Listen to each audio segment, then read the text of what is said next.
one lead horse and two pairs. The horse out in front is mindfulness, and it can go as fast as it wishes.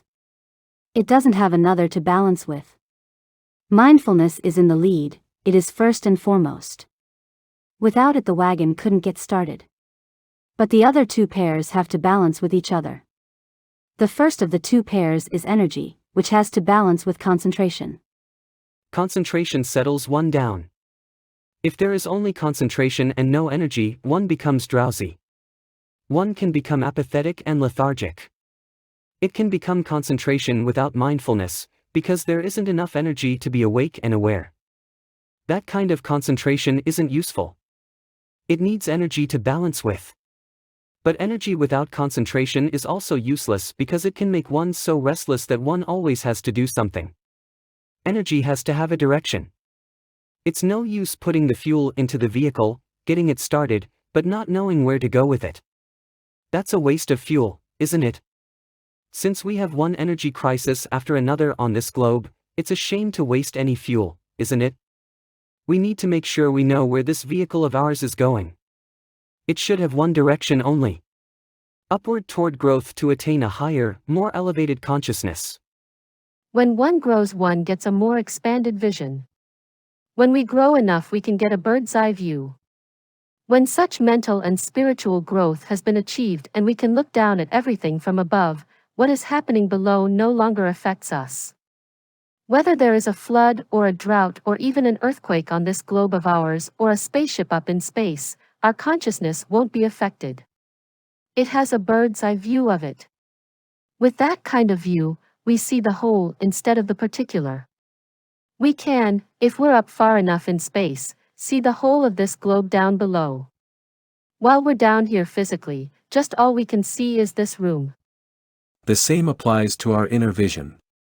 Our contracted vision can see only what is directly in front of it, the aches and pains of the body, the fears and worries about the future, the regrets about the past, the likes and dislikes, the people around one. That's all it can see because it doesn't have any expanded vision. But when it grows, it can see suffering as universal and it no longer bothers with worries and fears because it knows future and past to be one existence. There's only the moment. Energy needs single-minded, one-pointed direction in order to get any results. To meditate takes a surprising amount of mental energy, the only energy in this universe. Everything physical is an outcome of mental energy. When meditation becomes skillful, the expended mental energy is no longer a strain. On the contrary, the opposite happens. New energy is absorbed through meditation. Energy is especially necessary to overcome one's instincts. Instinctual living is for animals. We are further evolved and must therefore use reflection, yet we see a lot of instinctive reactions in ourselves and others. It takes much energy to overcome them, because reacting instinctively is so much a part of our nature. What is absolutely natural to us, that which comes so easily, is what we need to transcend. To be an ordinary worldling means to have suffering. To transcend being an ordinary worldling means to become a noble one, Arya, on the way to liberation. To overcome our natural way of living and reacting as a worldling needs a lot of energy. We need energy for anything we do. Determination gets us started, but energy keeps us going. Only if we know our direction will we be able to maintain it without flagging. People who are able to do so usually accomplish much more than others and are greatly admired. This is nothing to marvel at. These are people with well-directed energy. Patience. The next is patience. If one doesn't have patience in daily living, one often becomes uneasy and worried. One tries to do things that are not even effective in order to speed up the results of one's own plans. Impatience shows up the ego because we want things to happen the way we have planned them. We also want them to happen at the time we've decided for them to happen. Our own ideas are the only ones taken into consideration. We forget there are other factors and other people involved. We also forget we are only one of 4 billion people on this planet, that this planet is one little speck in this galaxy, and that there are innumerable galaxies. We conveniently forget such matters. We want things our own way now. When it doesn't happen according to our own preconceived notion, an impatient person usually becomes angry. It's a vicious circle of impatience and anger. Patience has a quality of insight. One realizes that plans can be made but that anything can interfere with them. Sometimes this may even be a good or karmic result. One is willing to accept setbacks. If we can't accept what happens in our own life, we have double suffering. Everybody experiences single suffering. But when we don't accept that, the suffering at least doubles because resistance hurts. When we push against something hard enough, our hand starts to hurt. If we put our hand gently on a door or a wall, there is no pain. Resisting or wanting, that's where all our suffering comes from. The patient person is one who can see the overall event, that things change, move, and flow. What seems so terrible today may seem quite alright tomorrow or next month or next year. What was so urgently required and needed a year ago makes absolutely no difference today. In this manner, one pays non-judgmental attention to whatever is happening. If it isn't exactly as one had hoped it could be, all of it is looked upon as just part of the flux and the flow. The virtues can only be cultivated to a great extent when some insight has arisen. Insight is what lies behind the cultivation of the wisdom and energy needed to go in the right direction, and the patience and renunciation needed to counteract egocentricity, because all is impermanent, unsatisfactory, and substanceless. Insight, in Buddhist terminology, always means penetration into one of these three characteristics. They never stop their activities. The only thing that stops is our attention to them. We keep looking the other way. We don't like these three, so we resist and reject them. We deny their existence and have all sorts of ideas of how we could escape them. The only way to escape them is to accept, understand, and become them, then we have escaped once and for all. Anything else is a momentary escape route that leads nowhere and brings us right back to where we started. We need patience with ourselves. Without it, we're not going to have patience with anybody else. If we get impatient with ourselves, we lack appreciation of ourselves. We have exaggerated ideas about our abilities and worth and dislike it when reality doesn't comply with our ideas. We should be enlightened already, or we should be able to sit for 2 hours without moving, or we should go without sleep. All sorts of shoulds. Such ideas are then transferred to everybody else, and we become impatient with others' deficiencies. Patience mustn't deteriorate into complacency. A very patient person has the lovely quality of being unruffled. But if there isn't enough insight and wisdom, so-called patience can easily deteriorate into being complacent, thinking it doesn't matter what one does, which of course is not true. To be wholesome and skillful does matter. One has to employ wisdom to make patience a real virtue. While accepting what is going on and seeing it as the flux and the flow, still to have the determination and the energy to redirect oneself into upward growth. A complacent person could look at his clothes and say, well, they get dirty. What is there to do? All clothes get dirty. That's going too far. Or someone may look at their room and say, it is messy. All rooms get messed up. Or someone may look at their house and say, the paint's come off. Well, all paint comes off. That's letting everything happen without the determination and energy needed to redirect into an upward growth, externally and internally. One might see some defilement in oneself and say, well, what's there to do? Everybody's got greed and hate, and leave it at that. Well, that's not good enough. On the other hand, if we do see the greed and hate in ourselves, it's no use becoming impatient. It takes time. We've been here from time immemorial, again and again, acting out greed and hatred. It will take a while to get rid of them. Patience is needed, but not complacency. Truth. Now comes truth, and that has many facets. First and most obviously, one should speak the truth. That is the fourth precept, not to lie. But it goes much further than that. One needs to find out about oneself with real inner honesty. This is fairly difficult.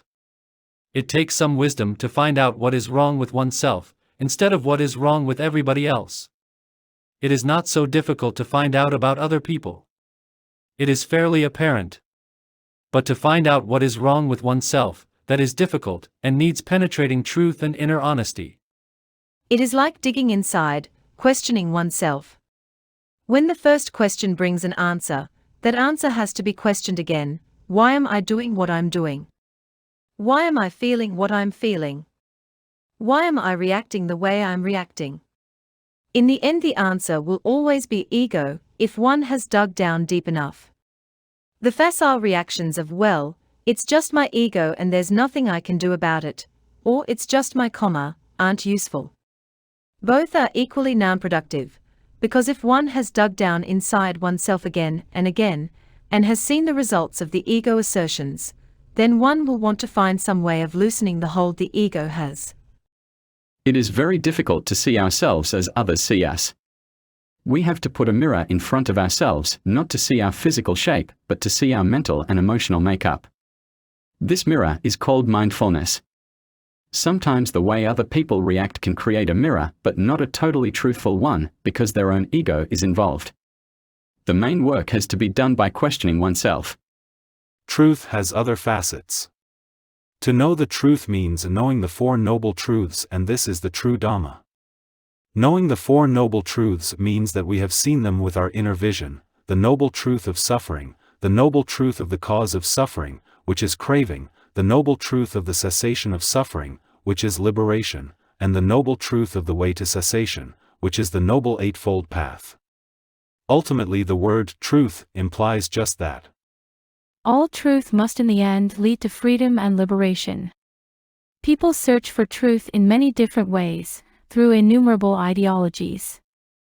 Some ideologies are frightening because they are concerned with oppressing one kind of person and only elevating another kind. Some are concerned with retaliation and supremacy. The human mind invents such modes of thought. Unenlightened minds base their ideologies on ego delusion, therefore none of them can bring total satisfaction. Searching for truth is a good thing, and young people should inquire and older people should never stop. But unfortunately, the search for truth does stop. People get so caught up in the many daily responsibilities that are geared toward survival, that searching for the truth beneath all that seems beyond their capacity. They no longer have enough energy or interest. It is unfortunate that the young person doesn't have enough wisdom yet to really see the truth, and the older person, who could have wisdom and experience, no longer has the energy. As Bernard Shaw said, youth is wasted on the young. One should never let up on the search for truth, not for one moment. If one keeps on searching, one must eventually come to the realization that truth cannot be man-made. Truth must be universal. It must apply to everyone, not just to certain people, certain categories, certain sexes, certain nations, or religions. It has to show a way to eliminate human suffering, totally and irrevocably, not momentarily, and not for a certain group only. Truth has to be absolute and not relative truth. Absolute truth goes far beyond our human problems and the inquiries we usually make. It belongs to the realm of spiritual inquiry, and it is on the spiritual path that absolute truth can be found. The relativity in which we live is two-dimensional. It has tomorrow and yesterday, good and bad, you and me, them and us, I want it and I don't want it, embedded in it. There is my personality and my individuality that I like to assert and I like to expand. That's relativity, and that cannot be absolute truth, because it cannot be satisfying to everyone. It will always be at the expense of someone else. Absolute truth has to bypass all that. The understanding of the lack of personality and individuality may dawn, and realization may arise that what is I, me, and mine has been a mistake, and what has been you and yours an unfortunate misunderstanding. There isn't anyone to worry or to fear. All is movement, and solidity is only an appearance. Absolute truth is not limited to a group or to people with a particular belief. It is universal and can be experienced through practicing the Noble Eightfold Path. The perfection of the virtues creates inner strength, and to break through relative reality into absolute reality needs a lot of strength. Determination. The next quality we need to cultivate is determination. Without it, we can't accomplish anything. It even takes determination to get up in the morning, doesn't it? Some things need more determination than others, for instance, meditation. In the beginning, it is not all that interesting for most people to meditate, and also not comfortable. It is not very exciting and doesn't seem to bring immediate benefits. We live in a society of instant results. Press a button, and your whole shopping list is added up. Press another button, the fan goes on and cools the air. Press another button and the light goes off or on. Everything is instant. Our society, more so than ever before, expects immediate results. That is why painkillers are far more popular than herbal remedies, which take much longer to be effective. Meditation is a slow but sure remedy. To practice it, one needs determination, which is a solid character quality. A wobbly, jelly-like mind can't have much determination. A strong, resolute mind can have a lot. Every time we sit down, we have to be determined to stay there, not to wriggle around, to keep the mind in its place, to really attend to what we are doing.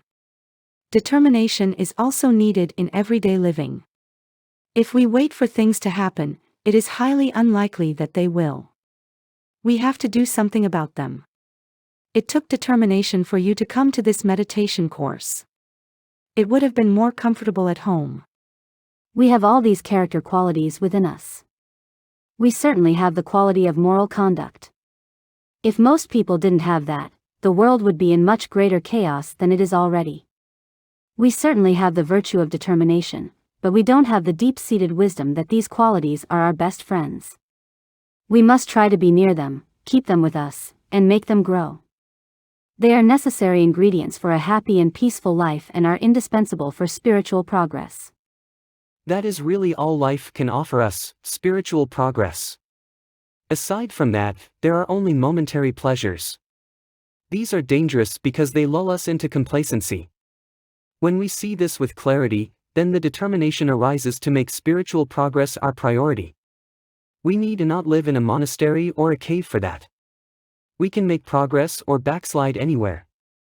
Whatever happens is used as a teaching aid, whether it is sickness or death, whether it is ill will or the loss of possessions, physical discomfort and pain or love and fame. Attachment to other people and worry about them are a teaching aid. Take nothing for granted, but use everything in order to grow.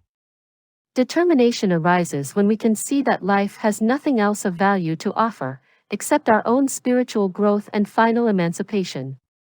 We need not change our lifestyle but our approach, our reactions, and our understanding of what is happening around and within ourselves. That kind of determination brings happiness because with it comes the joy of the path. Determination is then self-regenerating. Ordinary determination arises and ceases and a struggle ensues to make it come to life again. But when the determination is the determination of the spiritual path, it need not be re-aroused over and over. It stays because it creates joy. Loving kindness and equanimity. You've already heard about the last two virtues. They are mentioned here again, loving kindness and equanimity. Equanimity is the crowning glory of all emotions. It necessitates the loss of ego illusion. If we have no inkling of the fact that the ego creates all the hustle and turmoil, we cannot develop real equanimity. We may suppress anxiety and restlessness, but we cannot feel even-minded. Insight and wisdom must lie at the base of equanimity. These 10 virtues are developed life after life, again and again, until they become strong enough to effect a breakthrough onto the noble path where we can have an inner vision of the Four Noble Truths at the hub of the wheel of Dhamma.